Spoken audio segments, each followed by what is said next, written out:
Այս կադրերը տարածվեցին համացանցում միլիոնավոր դիտումներ հավաքելով ու մի տեղ ոնց որ իմ սրտից է լիներ։ Ամբողջ հարցը հետևյալն է, այս կինը չնայելով, որ իր հետևում այդքան ազատ տեղ կա, գալիս է ու աղջկան, ով որ մի շարք տոպրակներ կա ձեռքին, պահանջում, պարտադրում, որ իրեն զիջի տեղը։ Իսկ աղջիկը քացով կներեք, իսկ աղջիկը կնոջը ցույց է տալիս իր տեղը, հարվածելով ոտքով, կինը միանգամից հետ է գնում ու նստում, չգիտեմ, չեմ կարող ծիծաղը զսպեմ, բայց ամբողջ հարցը հետևյալն է, որ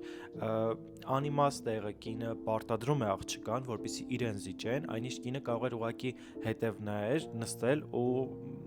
չգիտեմ, ինչ կարող եմ ասել, քանի որ միշտ չի, որ տարիքը հարգել նշանակում է տեղ զիջել, չէ, այդ ամեն ինչը մեր մոտ էլ է շատ վատ ընկալվում, նման դեպքեր մեզ մոտ չկան ու հուսամ չեն էլ լինի, քանի որ մենք ավելի շատ լեզվակռվով ենք այդ ամեն ինչը հասկացնում իրար, որ տեղ չենք զիջելու կամ թարս մունաթով, բայց